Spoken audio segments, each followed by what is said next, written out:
Bien, Monsieur Silla a planté le décor avant qu'il ne revienne à la tribune pour des questions, certainement que vous en aurez pour lui.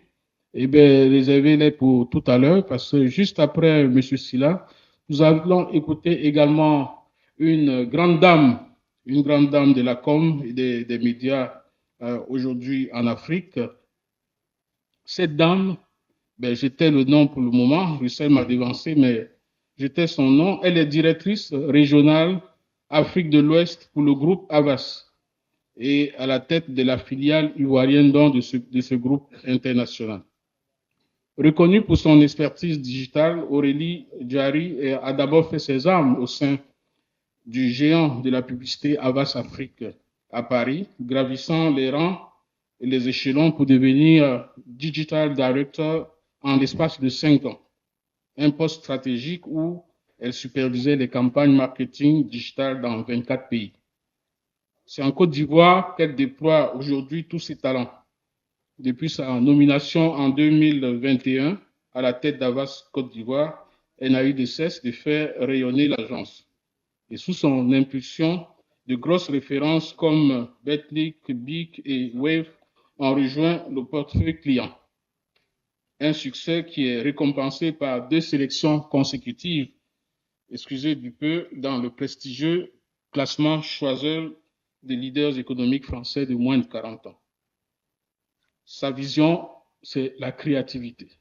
Une vision créative, beaucoup d'énergie également, et une quête de sens qu'elle met en avant, et surtout une quête de sens et d'avant-gardisme aussi dans la profession. Vous le saurez davantage en l'écoutant. Je vous prie, mesdames et messieurs, d'accueillir à ce pupitre Madame Aurélie Diary, directrice régionale Afrique de l'Ouest du groupe Avast.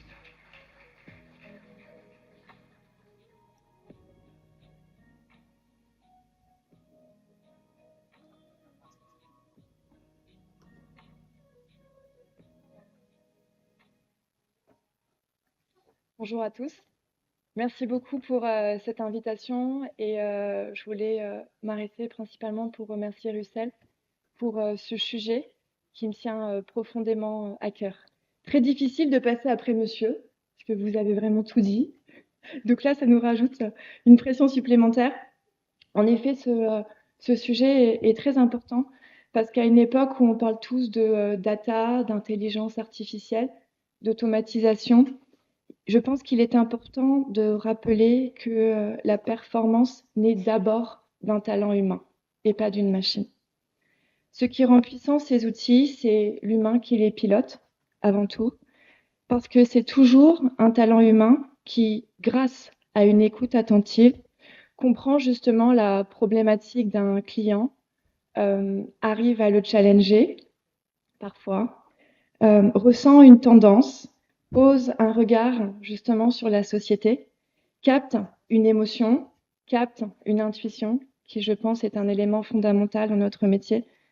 Et ça, la machine ne peut pas le faire à notre place. La capacité à raconter une histoire, mais une histoire qu'on va vraiment retenir, ne se prompte pas. La capacité à raconter une histoire qui va rester dans nos mémoires ne se télécharge pas. Et donc, pour toute cette raison, quand on me demande souvent « Est-ce que vous êtes inquiète par le développement de l'intelligence artificielle ?» Non, je ne suis pas inquiète. Parce que l'intelligence artificielle, pour moi, est un outil. Mais lorsqu'un client me demande de lui trouver un concept, eh ben, le concept se trouve via un échange dans une salle de réunion avec un concepteur-rédacteur, un directeur artistique, un directeur de création, un graphiste, un illustrateur et parfois même un responsable financier. Notre tagline chez Havas, c'est Havas la plus locale des agences internationales, a été trouvée par le responsable financier d'Havas, qui n'a rien à voir avec la créa. Donc, je vous rejoins totalement, monsieur, sur votre exemple du garagiste, qui aussi peut avoir un talent. Un talent, c'est pas forcément un titre ou des diplômes qu'on a à la fin de sa carrière. Donc, dans nos métiers, ce sont justement toutes ces qualités humaines qui créent la différence. Ce sont elles qui permettent à une campagne de marquer les esprits, par exemple, de faire bouger les lignes, de créer un lien authentique entre une marque et entre des communautés. Il n'y a pas que l'expertise technique qui compte, et bien heureusement. Il y a la culture, la curiosité, l'intuition, la capacité à se remettre en question, qui est pour moi très important, à innover, à créer du sens et surtout à émerger une zone de génie. J'aimerais m'arrêter 2 secondes sur cette notion de zone de génie qui, pour moi, n'a rien à voir avec la zone de compétence. La zone de compétence, c'est un jeune homme, par exemple, qui veut devenir comptable. Il va faire une licence de comptabilité. OK, on est dans la zone de génie. Au bout de 3 ans, il va masteriser Excel, il va masteriser son TCD, il est dans sa zone de compétence. La zone de génie, c'est par exemple monsieur qui, depuis son plus jeune âge, alors je ne le connais pas personnellement, mais je vais présupposer qu'il a toujours eu cette aisance à l'oral, que sa maman lui a peut-être demandé d'écrire un discours pour le mariage de sa sœur, qui prend la parole souvent à la parole souvent à l'église, pardon, parce que lorsqu'il parle, il dégage un certain charisme, il dégage un aura et tout le monde l'écoute. Ça, c'est la zone de génie. Et en fait, quand on arrive à faire matcher sa zone de génie avec sa zone de compétence, là, c'est le feu d'artifice. Et là, vous surperformez. Donc surtout, si vous n'avez pas encore identifié votre zone de génie, faites-le. Parce que ça, pour moi, c'est vraiment indispensable. Former, inspirer les talents, comme vous l'avez dit, monsieur, leur offrir un cadre bienveillant où ils peuvent exprimer tout leur potentiel. Je pense que c'est aujourd'hui le challenge de toutes les structures dans le monde entier. C'est aussi un levier d'impact important pour nos clients parce que des talents épanouis, des talents engagés, des talents passionnés, c'est porteur de sens et ça crée aussi des marques plus fortes et plus responsables. Je dis souvent à mes équipes, ils vont sourire dans la salle, on va bosser 40 ans les gars. Donc si c'est pour bosser 40 ans, ne pas envie de se lever le matin, ne pas envie de vouloir aller travailler, là, je vous dis, vous êtes dans la zone rouge, c'est compliqué. Vous avez devant vous 2 solutions. La première solution, c'est que vous changez d'entreprise, parce que l'entreprise dans laquelle vous êtes ne vous convient pas.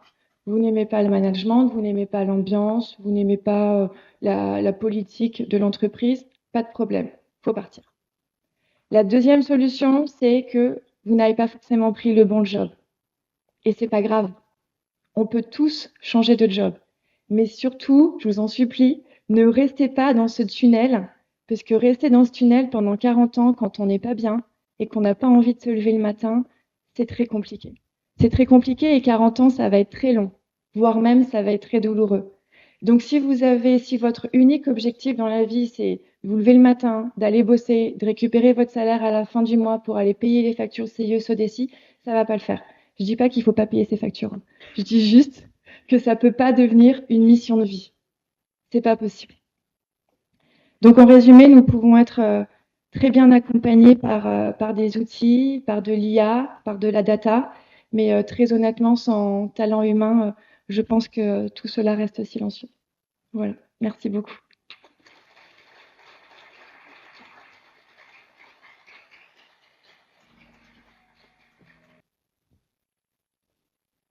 Alors, nous avons écouté successivement la conférence inaugurale de M. Mactaï Sylla. Il nous a parlé abondamment des talents, de ce que c'est, également du fait que aujourd'hui le secteur média et com c'est un catalyseur, donc qui a besoin puisque ce sont des métiers assez exigeants au plan technique également, qui ont besoin de nouveaux curricula. Et quand on parle de curricula, il a précisé, il ne s'agit pas seulement de diplômes universitaires, il s'agit aussi d'abord de talent. Parce que le talent est parfois d'abord inné. Nous avons écouté également Madame Aurélie Diaré qui nous dit, eh bien, si vous ne l'avez pas encore identifié, il faut le faire dès maintenant, votre zone de génie, pour pouvoir la matcher avec votre zone de compétence, pour ne pas avoir à subir 40 années de travail douloureux, si j'ai bien compris. Alors, nous les avons écoutés. La parole est à vous. Si vous avez des questions à l'endroit de M. Sylla ou de Mme Diarry, veuillez les poser maintenant. Vous levez juste la main. Il y a des hôtesses qui vont vous passer le micro pour vous présenter brièvement, s'il vous plaît, puis vous posez votre question à qui vous voulez.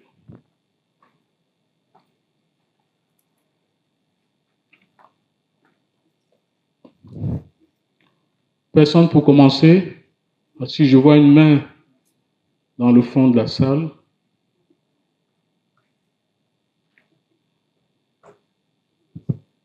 Ok. Bonjour tout le monde. Je me nomme Ginado Hakim Nabi, je suis étudiant en licence 1 d'anglais. Ma question s'adresse directement à M. Maktar Silla, si je ne croche pas trop le nom. Voilà. En fait, durant je dirais, votre discours d'ouverture, j'ai capté que vous avez parlé de beaucoup de choses. Vous avez parlé d'un parcours extraordinaire. Vous avez un parcours, je dirais, de waouh. Voilà. Ici, nous sommes tous sans savoir que la clé du succès, pour arriver au succès, le chemin est parsemé d'embûches et de beaucoup de péripéties. Et voilà, la question serait de savoir, dans votre parcours, quelles ont été les épreuves ou les challenges qui vous ont, je dirais, poussé au bout pour pouvoir, je dirais, abandonner. Est-ce que vous avez eu un challenge dans la vie, dans votre parcours? Est-ce que vous avez eu un challenge dans la vie ou dans votre parcours qui vous a incité à lâcher prise? C'était ma question. Très bien. Prendre une deuxième, puis une troisième avant de passer la parole aux intervenants. Voilà. Bonjour tout le monde. Moi, c'est Junior Adia, étudiant en Master 1 de sociologie. Ma question s'adresse à Madame Aurélie. Elle a parlé de la zone de génie. Mais comment faire pour trouver sa zone de génie? C'est ça ma question.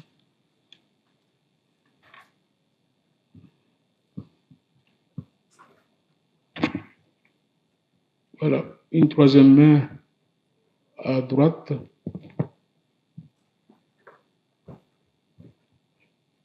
Bonjour à tous. Moi, c'est Kofi Alain Junior. Et ma question s'adresse à Madame Aurélie. Comme il l'a dit, elle a parlé de la zone de génie et la zone de compétence. Souvent, ta zone de génie peut être opposée à ta zone de compétence. Alors, elle a dit, quand on associe les deux, ça fait une fusion. Mais comment associer sa zone de génie et sa zone de compétence? Tandis que les deux zones sont opposées. Très bien. On va s'arrêter là pour cette première série de questions et puis on repasse la parole d'abord à M. Silla. Ou bien, Aurélie, vous voulez commencer? Allez-y. Merci beaucoup pour ces deux questions sur les zones de génie qui sont très intéressantes. Alors, la première question, c'est comment identifier sa zone de génie? Il y a quelque chose que vos amis ou que votre famille vous dit souvent sur vos qualités humaines. C'est incroyable, tu t'exprimes très très bien, quand tu parles, tout le monde t'écoute, c'était l'exemple que j'ai donné tout à l'heure.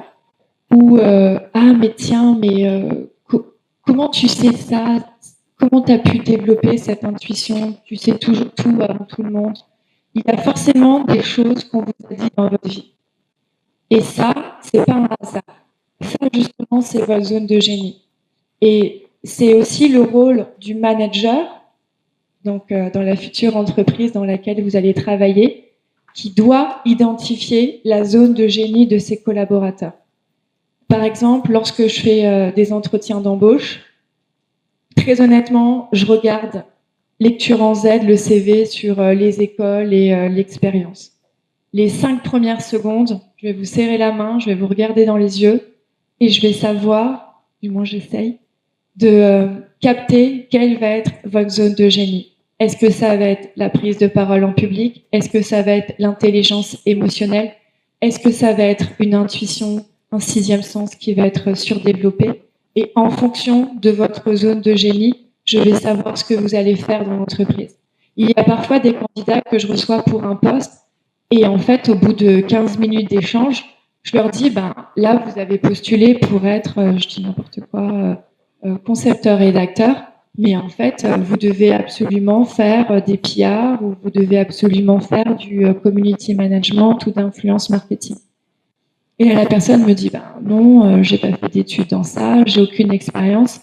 Et ce à quoi je lui réponds, oui, mais là, je sais que vous allez être bon dans ça. Donc, si vous me faites confiance, vous commencez demain, mais vous commencez pas au poste sur lequel vous avez postulé. Pour répondre à la deuxième question sur quelle est la différence entre zone de génie et zone de compétence, comme je l'ai dit, la zone de compétence, on l'apprend. On apprend une zone de compétence. N'importe qui peut avoir cette zone de compétence à partir du moment où il a des diplômes. Et la zone de génie, c'est ce petit truc en plus qui va faire que vous allez faire plus que les autres, que vous allez être meilleur que les autres. Qu'est-ce qui fait que entre deux comptables, vous avez au bout d'une personne, au bout de 10 ans, une personne qui va passer chef comptable, et puis après contrôle de G, et puis après responsable financier, et puis après directeur financier. C'est pas uniquement parce qu'il a instauré ce fameux Excel. Ça n'a rien à voir. C'est parce qu'il va avoir une impétence humaine, et c'est pour ça que je disais que le sujet sur le talent humain était très, très, très, très important. Parce que les personnes aujourd'hui, j'ai l'impression qu'elles se disent « Ah, ça y est, c'est bon, j'ai fait HEC, j'ai trouvé du taf demain. » Non, non, non, pas forcément. Oui, quand vous faites HEC, notamment en France, je ne sais pas comment ça se passe dans les autres pays, vous avez des grilles salariales. Donc, si vous faites Sup de Montpellier, vous êtes à un salaire, et si vous sortez de HEC, vous gagnez 2 fois plus. Ok, très bien. Mais ça, c'est au début. Mais après, il y a cette fameuse intelligence humaine, désolée, je me répète sur ce mot, mais je trouve qu'elle est hyper importante, qui fait que il va y avoir une différence entre telle ou telle personne dans une société. Donc, il ne faut pas s'arrêter uniquement aux compétences, mais il faut aussi aller chercher sa zone de génie. Et là, ouais, c'est le feu d'artifice et ça fonctionne. Je ne sais pas si j'ai répondu à vos 2 questions. Super. Ok. Très bien, la parole à M. Silla.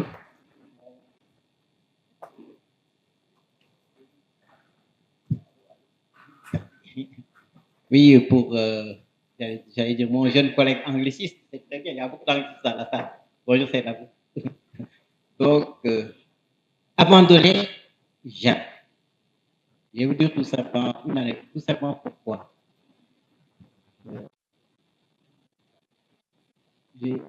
Quand j'ai eu mon bac, j'ai fait, comme on dit, vous l'avez fait, ce que vous appelez des candidatures pour aller faire les classes préparatoires aux grandes écoles, au Cagne.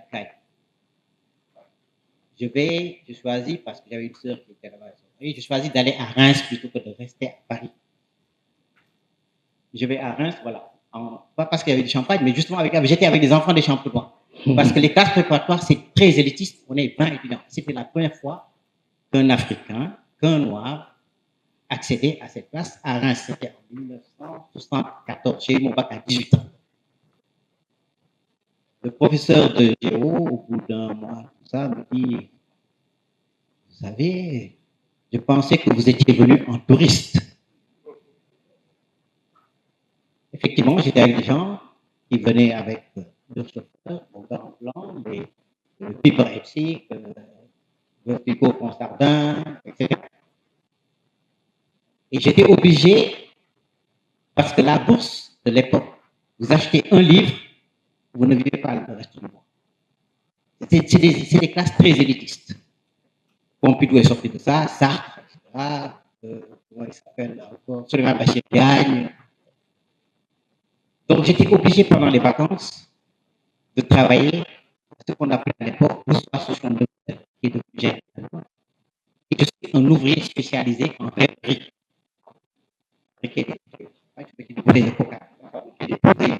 Faire tout ce qui est autour du verre. Et je faisais un système, c'était ce qu'on appelle le 3-8. 8 heures du soir, 4 heures du matin, 2 fois, 4 heures du matin, midi, 2 fois, midi, 8 heures, 2 fois, 1 jour de récupération, une pièce, sécurité externe.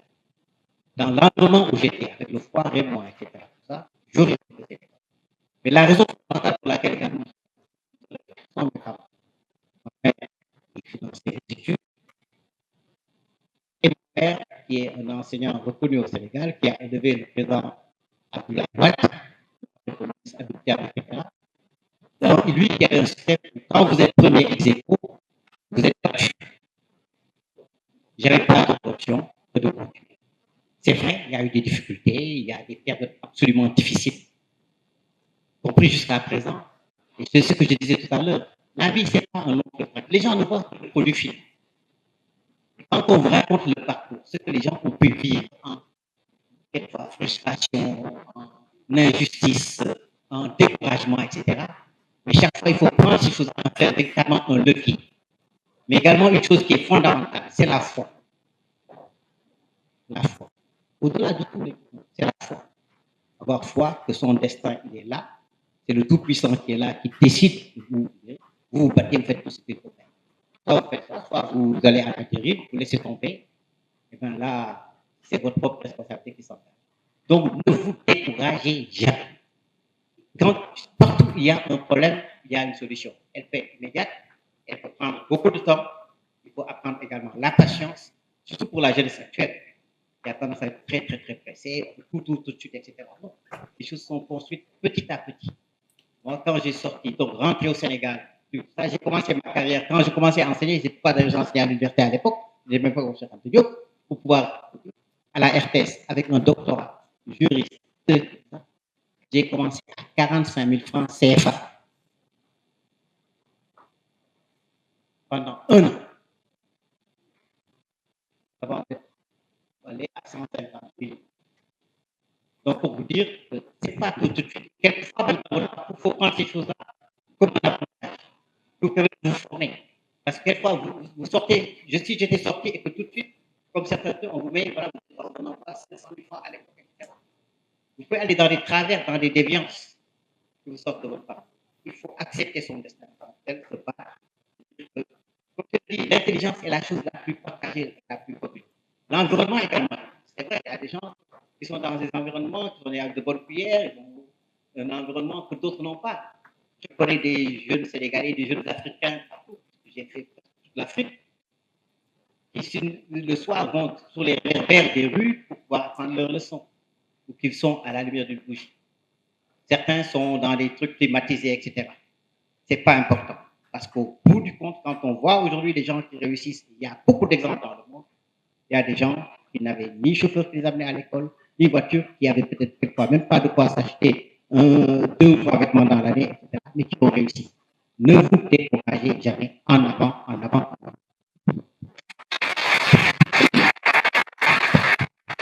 Merci beaucoup. Je me permets juste de rebondir sur ce que vous dites. Un élément qui est très très important, il n'y a pas de petit métier. Il n'y a pas de petits métiers. Et justement, en faisant ces petits métiers, eh ben, ça va vous faire devenir une grande dame ou un grand monsieur. Pour la petite anecdote, vous voyez petite directrice régionale, vous dites ok, à mon avis, ça a été facile dans sa vie. Alors, les premiers jobs d'étudiants que j'avais, c'était vendre des chaussettes en faisant du porte-à-porte. J'habitais à Paris.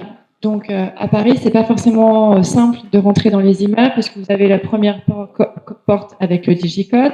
Après, vous avez la deuxième porte avec les noms. Et généralement, vous avez la gardienne qui vous dans le couloir et qui vous. Oui. Donc, là, il faut avoir plein de petits stratagèmes. Donc, la première porte sur le digicode, il faut se faire copain avec le postier pour faire la copie de la clé. La deuxième porte, il faut essayer de trouver la grand-mère, parce que la grand-mère, elle est un peu seule dans son appart, donc elle sera toujours contente de boire une tasse de thé avec quelqu'un. Et puis après, il faut se faire copine avec la gardienne. Tout ça pour vous dire quoi ? Grâce à cette petite expérience, dans tous mes jobs de commercial, ça m'a énormément aidé et ça me permet aujourd'hui de vendre un radiateur en plein désert. La deuxième expérience, un peu proche de la vôtre, des inventaires à Carrefour à 4h du matin. Donc, toutes les semaines, Carrefour fait des inventaires pour calculer les vols. Et donc là, on me colle au rayon papeterie. Le rayon papeterie à Carrefour, c'est compter des centaines de crayons de couleur, de crayons de papier, de gomme, de compas, etc. Mais ça, du coup, je me suis dit, ok, plus jamais de la vie, je referai ce job. Je vais réussir mes études, je vais bouffer mon manager, je vais prendre sa place, mais il est hors de question de continuer à faire des inventaires de Carrefour en zone industrielle à 4h du matin. Donc voilà. Et la troisième point, après j'arrête de parler, c'est les limites de pensée. Vous êtes votre premier frein. Les pensées limitantes, c'est vous qui les créez. Alors bien sûr, c'est la société, l'éducation, quelqu'un qui va vous dire mais non, tu pourras jamais faire ça, mais non, t'as pas les aptitudes, mais non, t'as pas fait les écoles pour, etc. C'est faux. Vos pensées limitantes, c'est vous. Et donc, si jamais vous en avez, si vous avez des pensées militantes dans votre vie perso, votre vie professionnelle, pensées limitantes sur le succès, pensées limitantes sur l'argent, pour vous, mesdames, principalement, vous faites un petit exercice que j'ai fait avec mes collaborateurs chez Avast, très simple. Vous prenez votre tableau Excel, 3 colonnes. La première colonne, vous listez toutes vos pensées limitantes. OK ? La deuxième colonne, vous notez la contre-pensée limitante. Et la troisième colonne, vous mettez un exemple, prouve que contre-pensée limitante est vraie. Vous lisez cet Excel pendant 21 jours, parce que les cellules dans le corps se reformatent tous les 21 jours, et je vous jure que ça marche. Merci. Merci Aurélie, merci pour ces exemples, ces cas pratiques qui sont assez parlants, assez éloquents. Je pense que chacun a retenu les 3 colonnes et qu'on va s'exercer tout ça sur là. Alors tout de suite, on l'attendait, elle est là. C'est une autre grande dame de la communication en Afrique. Eh bien, elle est fondatrice et CEO de Global Mind Consulting, qui est un cabinet spécialisé en relations publiques et en accompagnement stratégique. Zainabou Sall, comme vous pouvez l'imaginer, déjà est depuis portée par l'ambition de promouvoir les acteurs de la transformation du continent africain et de valoriser une expertise africaine pour le monde. Elle a créé sa première agence de com en 2009.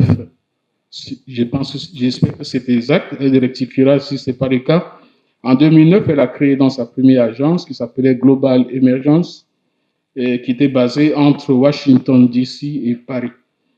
Depuis 2012, Zainabou est à la tête de Global Mind Consulting et depuis ses bureaux au Gabon et au Sénégal, elle accompagne les acteurs économiques et institutionnels en Afrique et à l'international. Elle a figuré très régulièrement dans les grands classements, notamment le classement Financial Afrique des 100 qui transforme l'Afrique en 2019, en 2020 et en 2022. Elle figure également parmi les 40 femmes africaines les plus inspirantes des métiers de la com et des médias. Ça s'applaudit, je pense. Merci. Alors, sans plus tarder, nous accueillons avec beaucoup de plaisir Madame Zainabou Sall, qui va prendre place donc à la tribune. Et nous...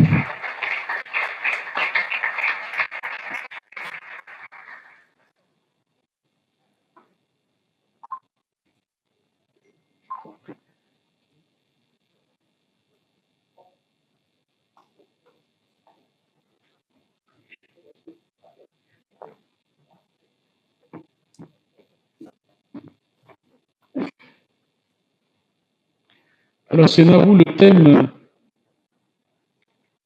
central de la science est les talents comme le biais majeur de performance.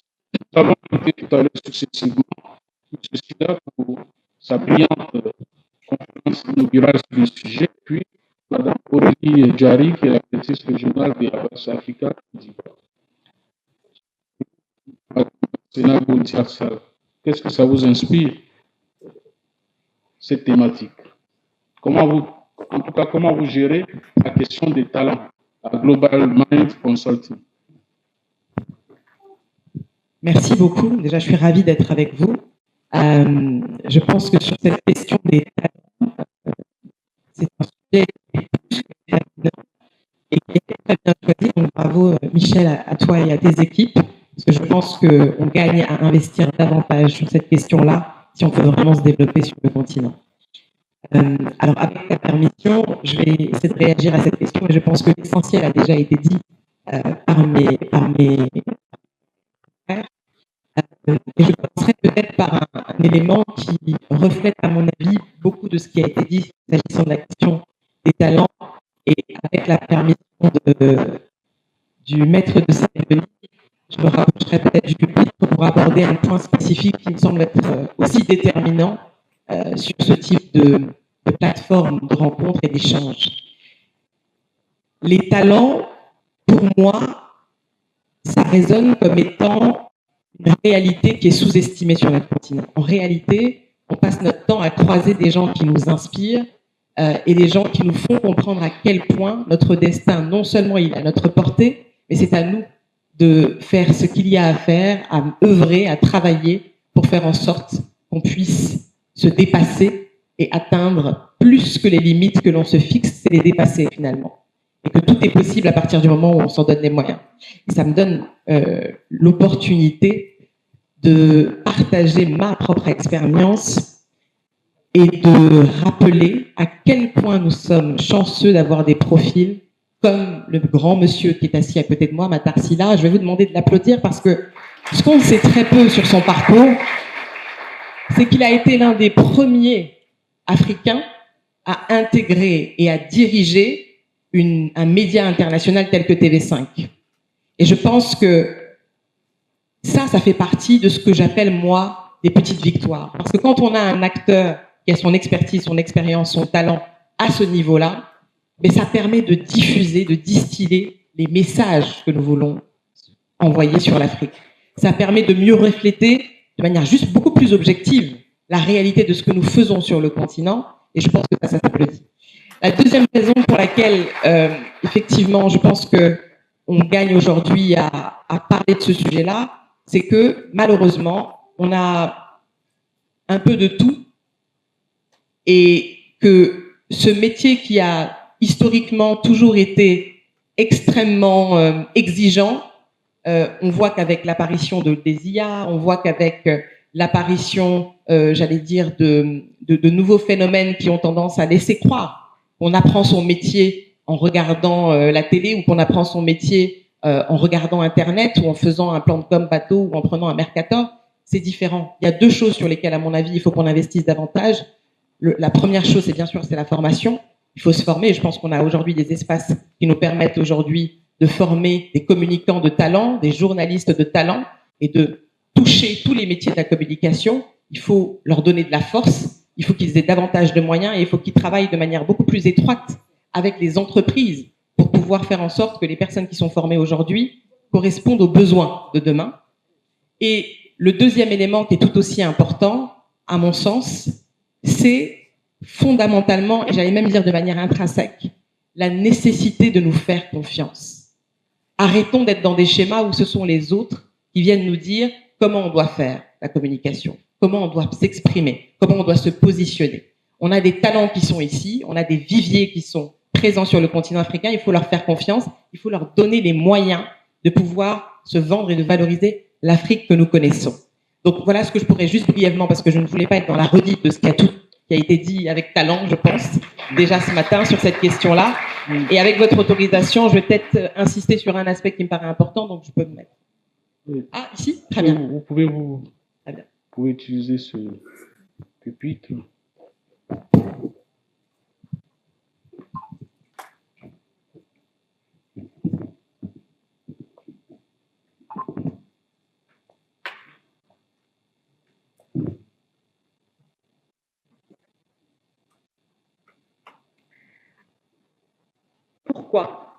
Pourquoi est-ce qu'il est essentiel aujourd'hui, plus que jamais, de renforcer, d'accompagner, de soutenir, d'investir durablement, mais aussi de promouvoir les acteurs de la communication et des médias en Afrique? Je pense que c'est un point d'attention qui est important parce qu'on est à un carrefour aujourd'hui. On est en train de vivre un monde, dans un monde, on est en train de qui est de plus en plus chrysogène et où en réalité, finalement, ce qu'on vient de nous rappeler, c'est que ceux qui on voit au chapitre, c'est ceux qui prennent la parole, c'est ceux qui s'imposent sur la table, c'est ceux qui décident à travers leur prise de parole, à travers leur prise de position, d'imposer à tout le reste du monde un récit qui est le leur, un récit qui leur appartient, une directive, une direction qui est la leur. Et donc, deux exemples très concrets de ça. Je prends le cas des États-Unis. Aujourd'hui, qu'est-ce qu'on voit? On voit qu'on est en train de vivre toutes et tous à travers nos téléphones portables au rythme des déclarations de Trump. Est-ce que c'est normal? Au moment où on est en train de se parler, il y a un génocide qui se passe à Gaza et en réalité, personne n'agit ou très peu. Et les rares qui osent se positionner, s'exprimer sur un sujet aussi grave, sont soit menacés, soit blacklistés. Est-ce que c'est normal? Au moment où on se parle aujourd'hui, lorsqu'on parle du continent africain, on va nous expliquer qu'on a un président qui reçoit 5 autres présidents et que c'est censé être l'événement de l'année. Est-ce que c'est normal? Je pense qu'Afrique aujourd'hui, il est plus que temps que nous reprenions notre narratif. Il nous faut changer le narratif sur l'Afrique. Il nous faut décider de ce que nous voulons tracer, écrire dans les 10, 20, 60 prochaines années. À nous de réfléchir à ça ensemble. À nous de nous unir pour pouvoir faire en sorte de faire une Afrique qui soit plus forte, qui soit plus grande. Et je pense que les médias ont un rôle très important à jouer. La bataille du développement se joue aussi, et peut-être d'abord, dans le récit qu'on en fait. Et parce que j'ai une conviction, c'est que sans récit maîtrisé, il n'y a pas de souveraineté durable. C'est impréalable. On ne peut pas parler de souveraineté économique, on ne peut pas parler de souveraineté politique si on n'a pas de souveraineté qui commence avec notre capacité à nous raconter, à dire ce que nous voulons, à préciser nos règles. Et ça, je pense que c'est un élément qui est très important. Restaurer cette souveraineté narrative, c'est aussi faire en sorte que les hommes et les femmes qui sont dans cette salle aujourd'hui et que Michel a bien voulu réunir puissent comprendre et saisir qu'il ne s'agit pas d'investir dans des communications qui vont ailleurs. Les médias sont présents ici, les médias sont présents à l'international, il nous faut donner de la force. Et là, je vais vous raconter une petite anecdote que j'ai vue de mes propres yeux. Il y a à peu près 15 ans, on a réussi à ouvrir le cabinet au Gabon. On a eu une très riche expérience. Je remercie au passage toutes celles et ceux qui ont contribué de près et de loin à faire de Gabon le cabinet qu'il est devenu aujourd'hui. Je remercie aussi les collaborateurs parce que, comme on dit, ce sont les talents qui font la différence et c'est ça qui nous permet de nous différencier et d'apporter une vraie valeur ajoutée à nos clients. Mais à cette époque, quand j'arrive, je croise un cabinet de stratégie qui est africain. Et ce cabinet de stratégie qui est africain a le mérite d'accompagner et d'aider ce pays à structurer sa pensée, à structurer son positionnement et à finalement poser sur la scène internationale et africaine. Et je trouve ça intéressant. Et je me suis dit, qui était particulièrement structuré. Ça m'a appris une chose. Ça m'a renforcé sur une conviction que j'avais déjà. On n'a pas besoin on n'a pas besoin d'aller chercher ailleurs ce que nous avons ici. L'expertise, elle est là. C'est à nous de savoir la solliciter et de savoir la célébrer. La deuxième chose que j'ai apprise, c'est que quelques années plus tard, il y a un média africain qui a été créé, qui avait clairement pour vocation et pour ambition,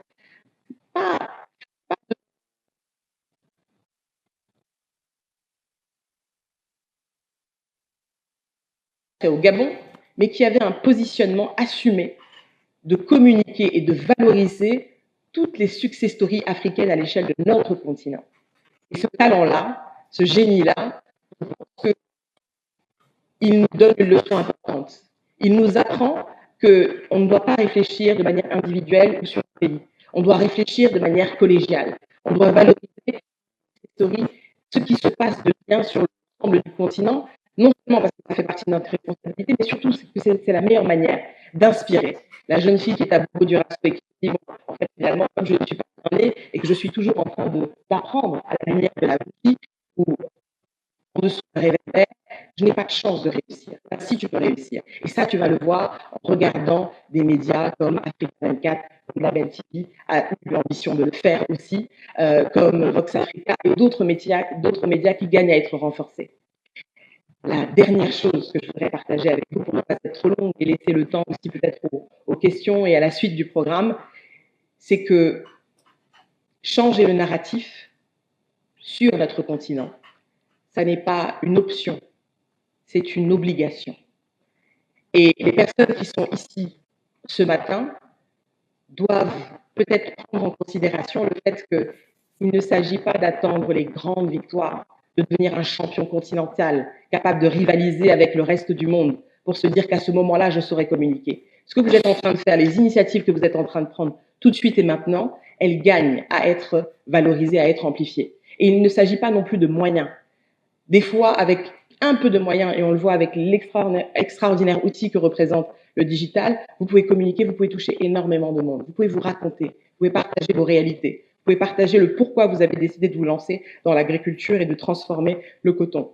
Et je pense que c'est ces expériences-là qu'il nous faut valoriser, qu'il nous faut amplifier, qu'il nous faut traduire haut et fort, qu'il nous faut célébrer. Soyons fiers d'être africains, soyons fiers de renforcer aussi les acteurs de la communication, parce que ce sont ces espaces-là qui vont nous permettre de diffuser et de relayer à une échelle plus importante et de faire comprendre un message simple au reste du monde. L'Afrique, ça n'est pas le continent de demain, c'est le continent d'aujourd'hui, et il se construira avec les filles et les garçons, les femmes et les hommes, les jeunes et les moins jeunes que nous comptons sur notre continent et qui sont déterminés à réussir. Je vous remercie.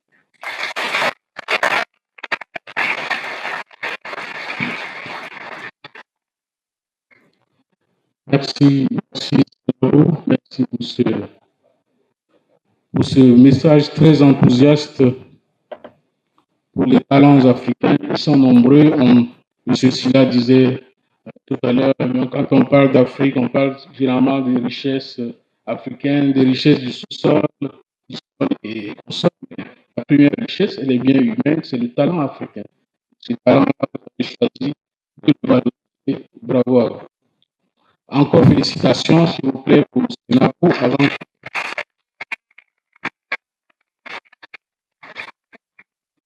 On va poursuivre notre série de questions-réponses. Maintenant, les trois principaux intervenants de ce matin. La question davantage. Alors, le micro va se promener dans la table. Il y a une main à droite.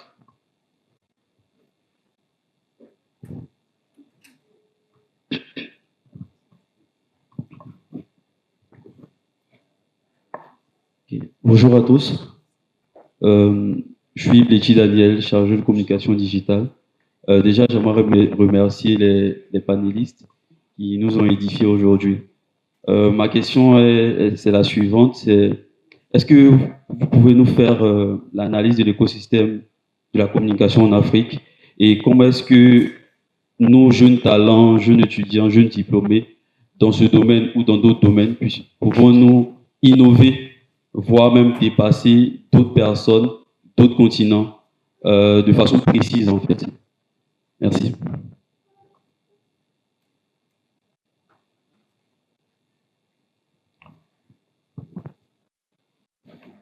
Deuxième question de cette série.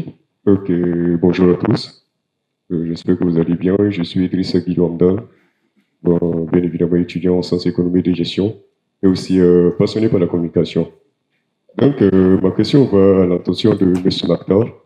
Lors de son intervention, il a parlé à un certain moment donné de la promotion d'un certain nombre de chaînes africaines, donc de la mise en place d'un certain nombre de chaînes africaines dans un contexte de sport ou de culture. Je voudrais savoir quelle est la réflexion qui a poussé à cela et les statistiques et réflexions qui ont poussé à cette thématique et aussi quelles sont les solutions à proprement dire pour arriver à cela, pour donner un résultat bien précis. Voilà ma question. La troisième et dernière question pour cette série.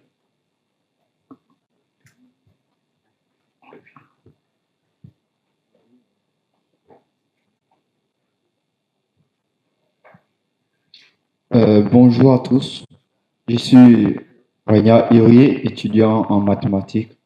Je veux remercier M. Silla, Mme Aurélie et Mme Zinabou. Ma question est la suivante. Dans votre intervention, M. Silla, vous avez souligné la question de consolidation, de structuration des secteurs d'activité comme la communication et la culture. J'aimerais savoir comment répertorier ces secteurs d'activité, les normaliser et les standardiser. Je vous remercie. Alors, une dernière question à l'avant. Monsieur. Allô? Ouais, je suis Guillaume Paré, communicateur et publicitaire. Je voulais m'attarder parce que je vois qu'il y a un public nombreux de jeunes sur la question de l'employabilité des jeunes talents dans le secteur de la communication, marketing et médias. Est-ce qu'on peut leur dire clairement, de façon claire, qu'est-ce qui manque aujourd'hui à notre jeunesse en termes de formation, en termes de mentalité pour être électif ou éligible à ce marché qui se veut de plus en plus difficile. Par ricochet aussi, est-ce que nos intervenants peuvent nous dire comment ils jugent aujourd'hui le marché de la communication marketing en Côte d'Ivoire et en Afrique? Merci beaucoup. Merci pour cette première série.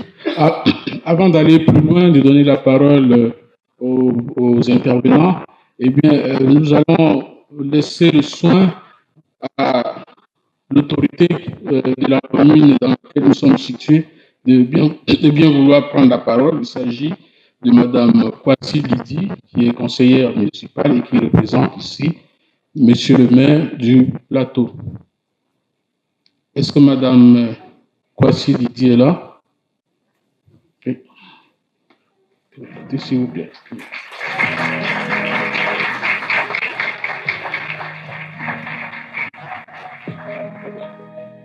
Toutes nos excuses à Monsieur le maire du plateau. Nous avons dû commencer. Oui.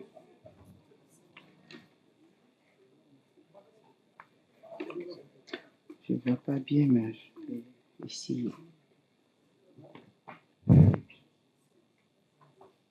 Je voudrais déjà saluer cette assemblée et apporter quelques petits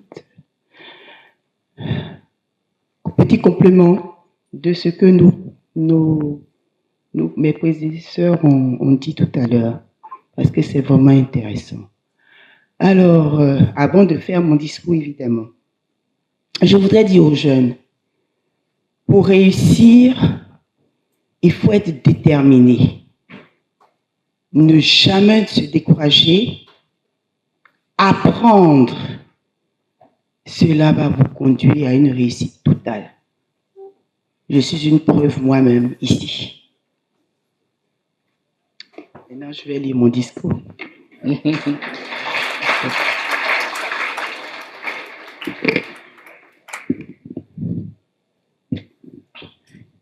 Distinguée personnalité en vos rangs, grades et qualités respectifs, permettez-moi, en l'entame de tout propos, d'excuser l'absence de notre maire ici, qui n'a pas pu honorer à cette grande réunion, je dirais, qui, à la dernière minute, a dû s'excuser.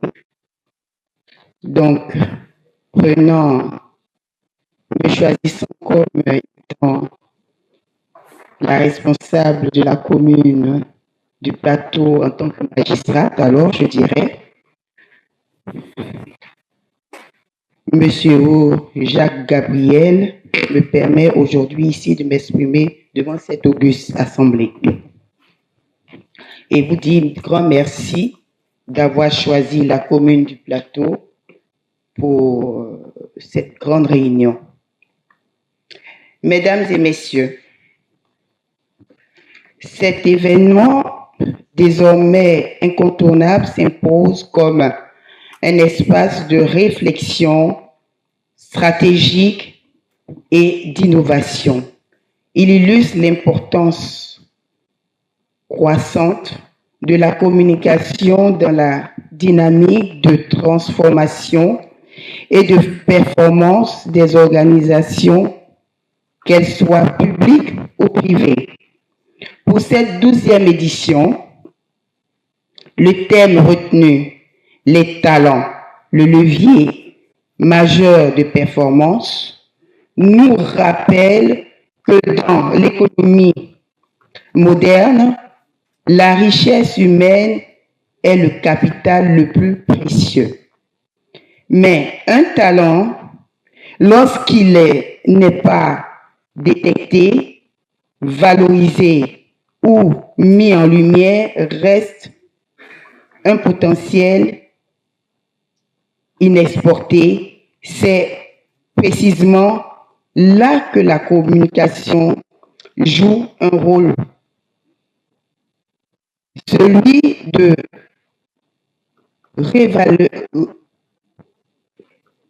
révélateur, de catalyseur et d'amplificateur.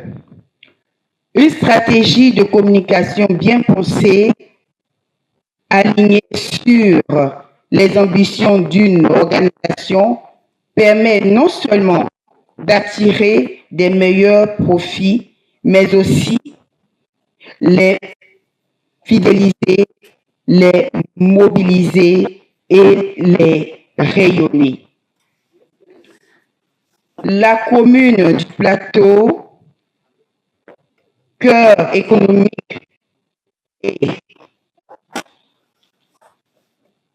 institutionnel de notre pays, incarne cette vision sous l'impulsion du député Gabriel Ego.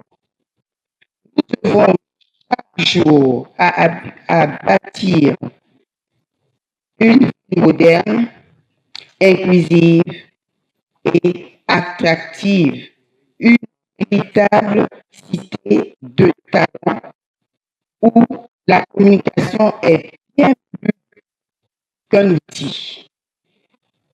C'est une culture stratégique au service du progrès et de la performance publique. La question n'est plus de savoir s'il faut communiquer, mais comment mieux révéler, mobiliser, sublimer les talents à travers une communication authentique, cohérente et stratégique. C'est pourquoi nous saluons l'initiative de ce rendez-vous pour contribuer à faire évoluer les mentalités et à convaincre les décideurs que la communication sur le levier essentiel du développement durable et de compétitivité. Je souhaite de passer de bons moments de qualité riche. Déjà, vous les avez parce que ceux qui sont là, vraiment, ils sont à applaudir. En apprentissage, moi, je dis encore et je le redis, la première des choses, c'est d'être déterminé. Je le redis encore enfin, déterminé, courageux, l'esprit créateur, c'est très important. Ça, c'est très important, la créativité. Une fois que vous avez ça, les jeunes, vous pouvez avancer. Je vous souhaite donc encore un aquabar, encore dans notre cité de talent. Et je vous remercie.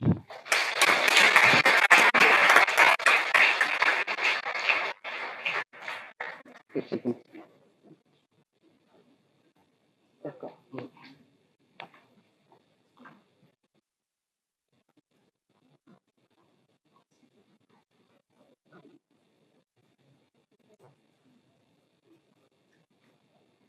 Voilà. Très bien, on a bien reçu le chaleureux de sa part de M. le maire du Plateau qui nous a été servi donc par Mme Diti Kwasi, qui est conseillère municipale. Merci beaucoup, Madame le maire. Merci. Alors, nous étions à la phase de réponse aux questions, aux 4 questions qui ont été posées tout à l'heure. La parole est à qui veut bien la prendre. Okay. Alors moi, j'ai noté 5 questions. Je ne sais pas si je me suis trompée, si on a oublié personne. Je pense que la première question était relative à comment se distinguer lorsqu'on est jeune et qu'on intervient dans la communication. Comment innover, c'est bien ça? J'ai bien compris la question. Parfait. Parfait. Je pense que d'abord, il faut accepter d'intégrer tout ce qu'on sait doit être challengé. C'est-à-dire qu'on va faire une formation, on va apprendre des choses de manière théorique, c'est bien parce que ça cadre, ça crée les fondamentaux. Et je pense qu'il ne faut pas hésiter, surtout quand on est un communicant, à se challenger et à se réinventer. Et à ne pas négliger l'importance aussi de réfléchir out of the box. Dans les schémas, ce qui a déjà été fait auparavant. Et je pense que ça puise dans ce que nous avons de plus précieux finalement sur le continent, c'est notre créativité. C'est notre ingéniosité, c'est notre capacité avec très peu à faire des choses extraordinaires. Il y a 2 jours, je me baladais dans Dakar et j'ai croisé un jeune garçon qui avait fabriqué son propre jouet. Et donc je le voyais courir, au début je ne comprenais pas vers quoi il courait. En fait, il était en train de tirer, il avait pris des tuyaux là. Les tuyaux, il s'est fait son propre jouet qui tourne et qui lui permettait d'avancer. Et donc il était fou de joie. Je pense que c'est ça. Il faut qu'on revienne aussi à nos cultures, à nos traditions, à ce que nous avons en termes de valeurs, et qu'on n'hésite pas à l'intégrer, à l'utiliser, à l'exploiter dans les communications que nous avons, parce que je pense qu'aujourd'hui, les choses ont beaucoup changé. Faire une communication classique pour nous vendre une bouteille d'eau en nous disant ben voilà, c'est l'eau Evian et que voilà, c'est la meilleure eau de source, ça ne fonctionne plus. Le parfait exemple de ce que je suis en train de dire, c'est la Casamançaise. La Casamançaise, c'est une bouteille d'eau qu'on trouve au Sénégal, dans une région qui s'appelle la Casamance. C'est de là que vient l'eau. Et dernièrement, ils ont fait, donc c'est une des eaux les plus appréciées, je pense qu'elle est dans le top 2 des plus grandes ventes au Sénégal. Et dernièrement, ils ont fait une campagne de communication pour valoriser justement cet anniversaire et se dire que bon, voilà, on a déjà réussi à passer le cap, on n'est plus dans le corridor de la mort des startups. Et donc, ils ont lancé toute une initiative, toute une campagne autour de ça. Et la campagne, les produits, ils ont profité de cette campagne pour dire on va lancer de nouveaux produits en partant des produits locaux. Donc, le ditar, le bissap, le bouille. Et ce qui était intéressant dans cette communication, qui était plutôt bien pensée, c'est qu'ils ont négligé un aspect peut-être qui pouvait sembler être négligeable à leurs yeux à ce moment-là, mais qui était absolument décisif, c'était l'attachement à la région. Et donc ils ont organisé le lancement officiel de ce nouveau produit, de cette nouvelle campagne de communication à Dakar, dans un endroit feutré. Et donc vous avez assisté à toute une vague que vous pouvez retrouver sur les réseaux sociaux d'interventions ou de commentaires qui venaient leur reprocher de manière très sérieuse le fait de ne pas avoir organisé le lancement en Casamance. On leur a dit, mais attendez, vous utilisez notre nom, vous utilisez le fait que justement vous êtes proche local, et quand vous faites un lancement aussi important pour célébrer toutes les années, toute la productivité que vous allez le faire à Dakar, c'est juste dire que des fois c'est dans des détails qu'on peut se tromper. Et donc c'est pour ça que je dis qu'il faut être très innovant et il ne faut pas hésiter à dire, moi je me dis, c'est intéressant ce retour d'expérience, parce que finalement il faut qu'on écoute les personnes à qui sont destinées ces communications. Et ça veut dire aussi qu'il ne faut pas qu'on hésite à être disruptif. Je pense que c'est ça qui peut permettre aussi aux jeunes qui se lancent dans la communication de s'imposer et de faire de belles carrières, c'est de réfléchir à côté et de se dire que le local aujourd'hui est quelque chose de fondamental. L'éthique est quelque chose avec lequel plus personne n'accepte de transiger. La dimension du structurant et de l'endogène est un élément qui est décisif à la fois pour les entreprises, mais aussi pour celles et ceux qui souhaitent communiquer. Donc voilà comment je pourrais très brièvement répondre à cette première question et je te donne le micro pour la seconde. Oui. La seconde, c'est pour les chaînes thématiques. Moi, je prendrais un peu le truc, disons, aujourd'hui, le constat qu'on fait, les médias qui sont autour de ce sujet, les radios. Vous avez des radios qui viennent de partout, en dehors du continent. Vous avez des chaînes qui sont à la rue de l'hôtel. Et je sais qu'il y a à peu près 1 an et demi, 2 ans, les Chinois avaient fait une étude qui montre qu'il y avait 66 millions de locuteurs de ce qu'on appelle le Pulaar, le Fulani, selon les pays. Et l'ambition de faire une chaîne en Fulani, en Pulaar. Est-ce qu'il faut que nous, autres Africains, nous attendions que demain, pour le Bambara, ou pour le Swahili, ou pour d'autres chaînes panafricaines, internationales, soit les autres qui le fassent? Et de manière très réaliste, vous savez, toujours partir un peu des réalités. Quels sont les secteurs aujourd'hui où l'Afrique se valorise au maximum? Nous, quand on est les joueurs africains, il y avait la Ndiaye, ça on les comptait sur les doigts de 2 mains. Aujourd'hui, il y a une pléiade de footballeurs, de basketteurs aux États-Unis, mais dans des disciplines qui gagnent beaucoup d'argent. Imaginez si on fait faire quoi l'inventaire qui sont dans le sport en Afrique et dans le monde. Aujourd'hui, bon, en Arabie Saoudite, d'ailleurs, aux Émirats, on a au moins 10 000 Africains de top niveau qui gagnent au minimum, et ça, 1 million d'euros, 1 million de dollars. Si c'est 10 000, chaque lundi, moi, chaque année, je suis prêt à mettre 20 ou 50 000 dollars, 50 000 euros par an, on peut créer une chaîne qui achète les droits, parce qu'on est un continent par extraordinaire, où très souvent, les droits des grands événements sportifs ne sont pas acquis par des entités africaines. Ils font de la surenchère sur les droits externes. Ça, c'est un exemple de chaîne thématique sur le sport. Et cette chaîne, elle peut aller à la conquête du monde, puisque le sport africain, quand on prend les coureurs kenyans, quelle que soit la discipline que vous prenez, aujourd'hui, il n'y a pas de sport dans le monde sans des Africains qui sont véritablement de véritables talents et au premier. Si on prend les questions culturelles, rien que dans la Côte d'Ivoire, je pense en 2023, la Côte d'Ivoire a dû faire autour de 143 milliards de francs CFA. Le narratif coopératif, tous les jeunes qu'elle a vus, qui a fait son jouet, etc. On a fait un documentaire, des jouets pour remplacer beaucoup d'autres jouets. Les gens parlent de Nintendo, etc. Nous avons la lutte au Sénégal. C'est juste une plateforme qu'il faut adapter. Et je vous dis, les projections sur 2050 sont des chiffres qui peuvent apporter dans des pays pétroliers, qui peuvent apporter beaucoup plus que des ressources pétrolières. Donc, je pense qu'on peut, de ce point de vue, au niveau des chaînes culturelles, on peut multiplier. Il n'y a pas de limite. Aujourd'hui, il y a combien de... Il y a 7 ou 8 000 chaînes au-dessus de nos têtes au moment où nous parlons. Et la place de l'Afrique en dehors de ces chaînes. On ne fait même pas comme dans le commerce mondial, 1%, même pas. Comment contribue-t-on dans le PIB? Donc, je peux multiplier véritablement les exemples. Aujourd'hui, sur l'information, beaucoup de chaînes, c'est fait. Donc, les chaînes sont là et se positionnent. Le narratif, comme dit, c'est le narratif, c'est pas de faire comme disait George Orwell, nous sommes dans un sorte de brave new world à excellence, de ce monde merveilleux où tout fonctionne. Non. Mais nous pouvons effectivement, je pense, rendre compte de notre continent, des activités, des actualités. Pour ce qui se passe en Côte d'Ivoire, je n'ai pas besoin de passer par quelle agence internationale. La RTI, NCI, les autres chaînes qui sont là, les producteurs indépendants peuvent remplir ce rôle-là.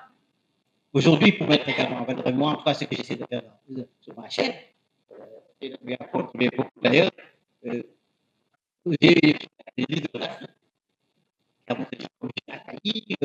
le docteur Rajat, qui a eu son baccalauréat à 17 ans et qui est devenu médecin à 25 ans, qui est l'un des plus grands chirurgiens du sein du Maroc. Académie, qui a été un grand réalisateur qui est décédé au mois de février à 82 ans, je pense, qui a eu, comment dire, en 1975, etc. Vous avez beaucoup d'exemples comme ça de gens qui ne sont jamais sortis à la télévision, qu'on n'a jamais montré, mais qui ont un potentiel extraordinaire.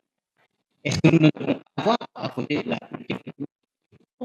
Chaque jour, moi, je fais une veille quotidienne sur tous les aspects environnement, innovation, tout et tout. Il n'y a pas un jour où je n'ai pas 5, 6 ou 7 inventions en termes d'innovation, d'application, un peu partout en Afrique aujourd'hui. Alors, comment on fait pour valoriser toutes ces choses-là, pour faire du benchmarking, que les gens se connaissent beaucoup mieux? Moi, je crois que à travers ce genre de chaînes, etc., c'est ça qui unit les chaînes, qui fait pratiquement, j'allais dire, l'intégration africaine, beaucoup plus que ce qu'on appelle les institutions qui sont là, d'ailleurs, qui ont peut-être le mérite d'exister. Mais il n'y a rien de tel que la communication pour faire le rapprochement, les échanges, etc. Donc, nous sommes dans ce monde-là de pluralité, où l'offre est diversifiée. Quelle place voulons-nous prendre? Est-ce que nous devons être que des consommateurs, ou nous voulons être des contributeurs de premier rang, mais des contributeurs également peuvent créer de la plus-value parce que ce sont des choses qui se marchandent. Aujourd'hui, des rapports avec les GAFA, des pays comme le Canada ont réussi aujourd'hui à imposer des paiements. Il y a pratiquement en Afrique, personne n'est payé. Ce que nous sommes en train de faire tout à l'heure, certainement que notre MC, etc., les gens peuvent le mettre sur le compte, etc., ils ne recevront pas un seul sou, alors que sur d'autres contrats, etc., au niveau de l'Union européenne, etc., ils ont pris des directives, des mécanismes où c'est rémunéré, et rémunéré abondance. Donc, c'est ça les véritables termes. C'est-à-dire qu'également, l'un des défauts que nous avons en Afrique, c'est ce qu'on appelle au Sahel, c'est comme quand vous grattez des trucs pour gagner sur le jeu. C'est les payants. Il faut régler, c'est vrai, les périodes d'impasse qui sont urgents, mais il faut se projeter dans l'avenir. Et se projeter dans l'avenir, il y a des études qui existent. On sait où le monde est stable. Il faut anticiper, réguler, encadrer, former les gens et anticiper. Nous ne pouvons pas véritablement ne pas surfer et capitaliser sur cette ressource essentielle qui est la ressource numéro 1 du continent. C'est l'homme, la femme, sont les ressources humaines de capital. Merci, M. Silla. Je vais Aurélie, je vous de me laisse rappeler conclure sur ce les sujet. dernières questions. Donc, à la question, monsieur, sur la partie RH, qu'est-ce que nos jeunes doivent faire pour réussir à avoir un job à la clé? 2 mots, passion, engagement. J'arrête pas de le répéter. Passion, engagement. Si vous êtes passionné, si vous êtes engagé, vous irez loin. La passion et l'engagement, ça ne se passe sur TikTok 3 ans. Je vous le dis tout de suite. Je devrais pas dire ça, je vends des campagnes sur TikTok. Je suis en train de me tirer une balle dans le pied. Mais vraiment, quand je vois tous ces jeunes et ces moins jeunes, parce que mon père a découvert TikTok l'année dernière et maintenant c'est une catastrophe parce qu'il est traité. Donc, je me dis, ah, mais c'est génial. Et je dis, mais non, mais c'est pas génial, papa, tu ne peux rien apprendre sur TikTok en fait, tu es juste en train de passer du temps. Donc, faites attention à vos réseaux sociaux, vraiment, vraiment, vraiment. Quand vous sentez que au bout d'une heure, vous slidez et vous avez l'impression que vous avez passé 5 minutes sur TikTok, supprimez l'application. Faites une petite détox, on appelle ça la détox TikTok. Pareil pour Insta, parce que c'est les mêmes algorithmes. Donc, faites attention à ça. À la question sur le digital, je reviens sur les réseaux sociaux. Aujourd'hui, tous les jeunes veulent être influenceurs. Ah, c'est génial, je fais un post sur TikTok, je suis payé 1,5 million. Ok, d'accord. Mais en fait, quand tu vas prendre un peu de ride, et puis que tu vas avoir une petite sœur qui va être plus jolie derrière toi, qui va faire encore plus de vues, toi, demain, tu n'as plus de boulot. Et en fait, pendant 2 ans, tu as fait des vidéos sur TikTok, voire même dans certains pays, ils sont en train de légiférer pour supprimer l'application de TikTok aux moins de 16 ans. Et ben demain, le gouvernement ivoirien décide de supprimer l'application. Qu'est-ce que vous faites en fait? Ça fait 2 ans que vous faites des vidéos sur TikTok. C'est compliqué après de se vendre. Donc après, vous pourrez faire des prises de parole en public, peut-être sur d'autres médias, mais faites attention à ça. Et par rapport à l'autre question sur comment évolue la communication aujourd'hui en Côte d'Ivoire versus dans les autres parties du monde, il y a une très très grosse différence entre l'Afrique anglophone et l'Afrique francophone. L'Afrique anglophone, ils sont beaucoup plus digitalisés, beaucoup plus de campagnes sur le référencement naturel, sur le programme, sur le social media.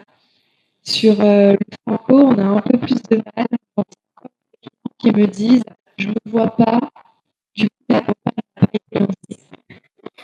Et ça me rend dingue. Parce que j'explique aux clients, en fait, tu n'es pas la cible. Donc si tu ne vois pas la campagne, c'est normal. Donc là, il y a encore un petit travail à faire. Il y a également eu un gros travail au point de vue de l'affichage sur le démantèlement des panneaux.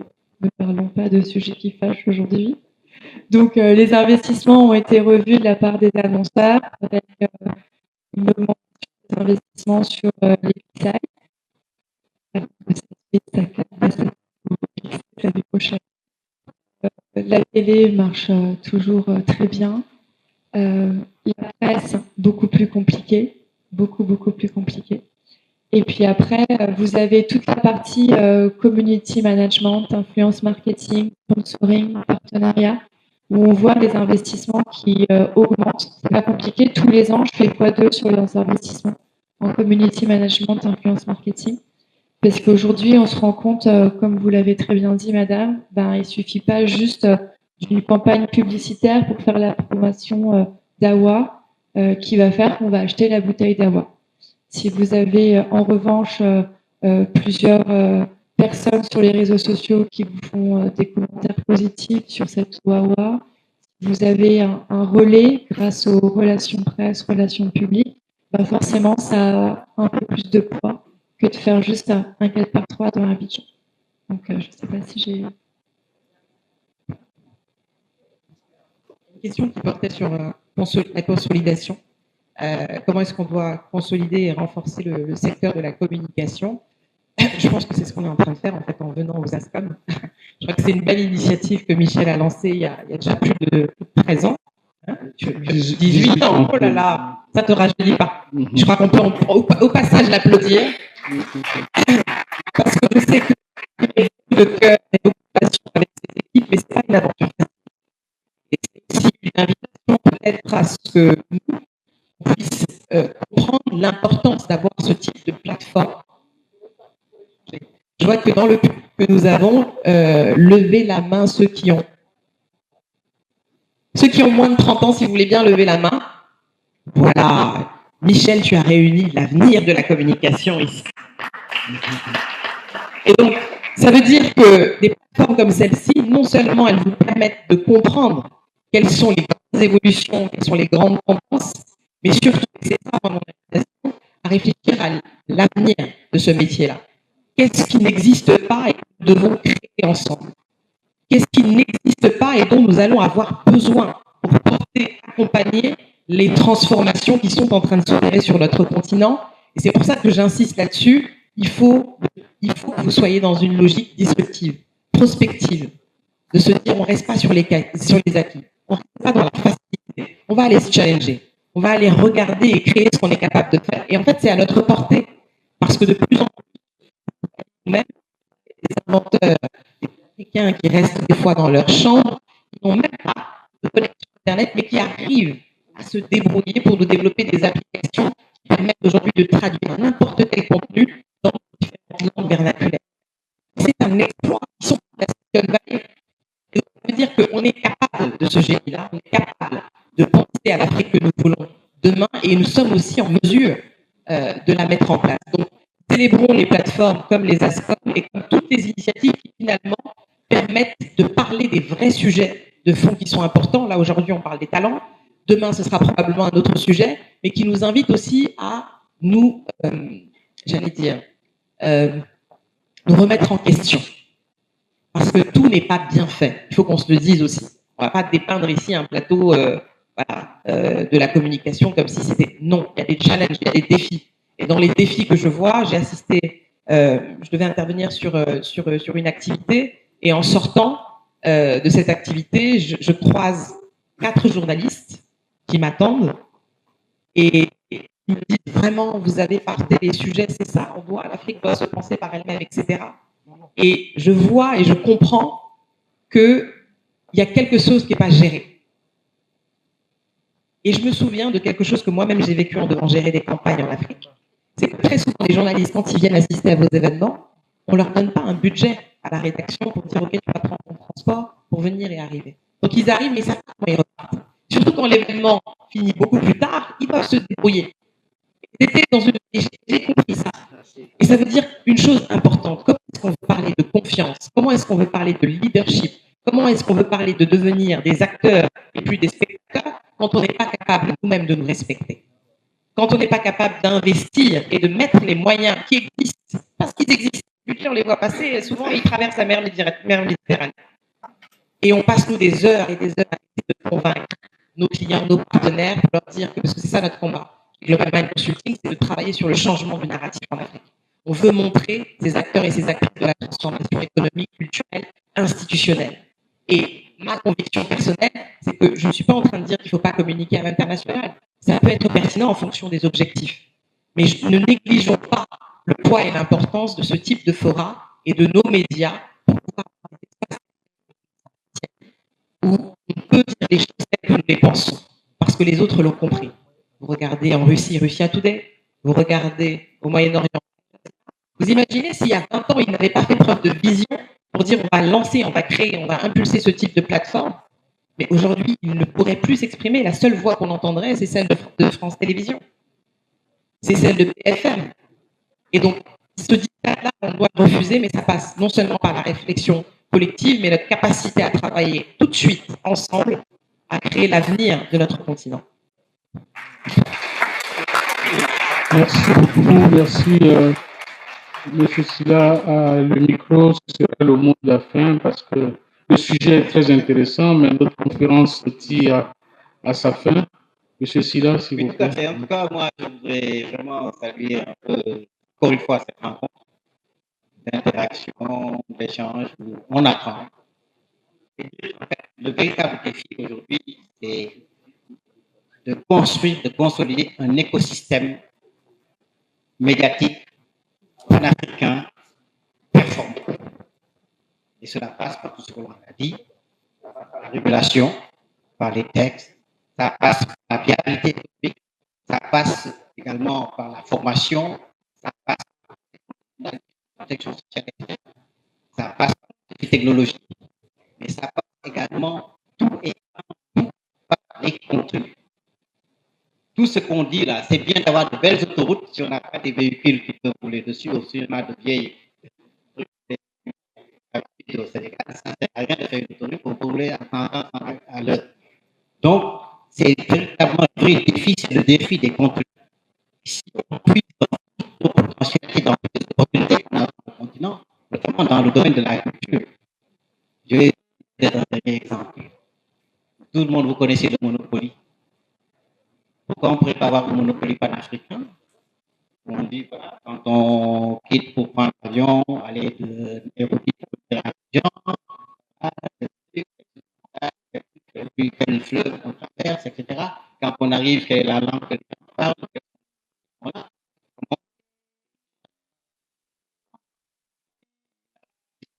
Des habits avec le Bogolan, avec au-dessus le haut, le bas, etc.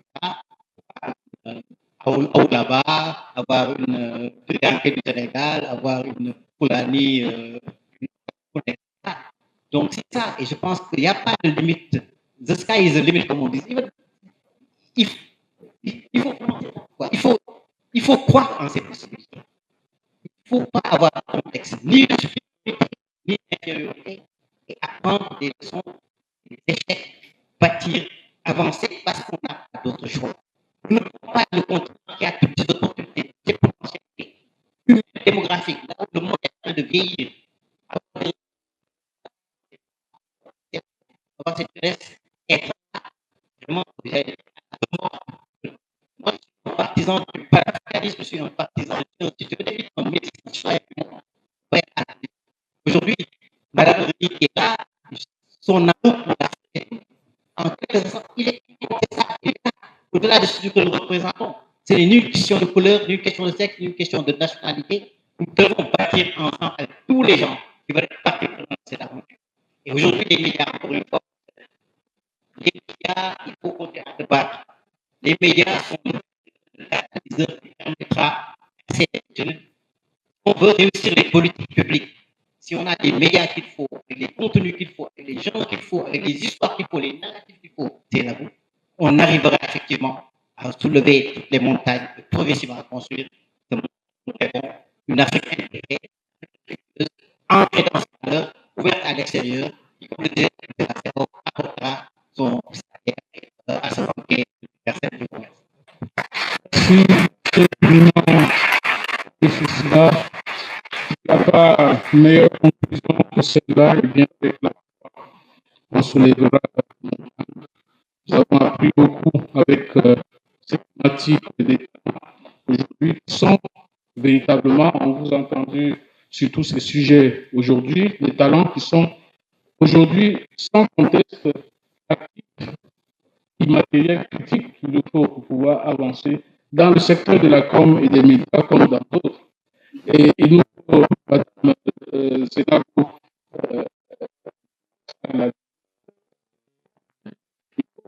à ce qu'on peut améliorer, et puis il faut penser également à ce qu'on devrait faire. Nous devons être dans une perspective.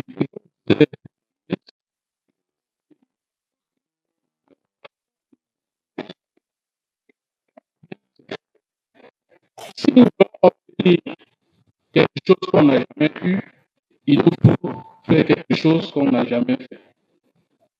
Sur ce, mesdames et messieurs, je vous prie d'accompagner avec vos orations nourries les grands panélistes qui ont été.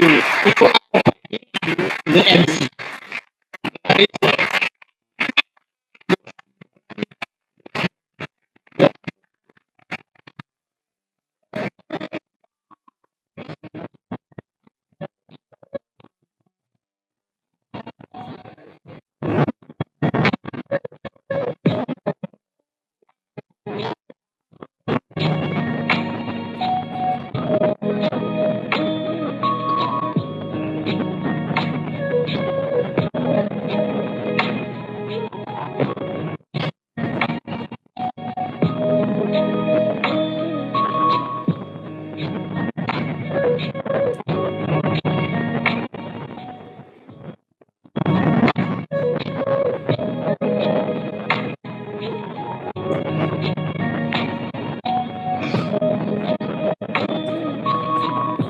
Merci encore de partir surtout pas parce que là s'achève la première partie donc des ASCOM.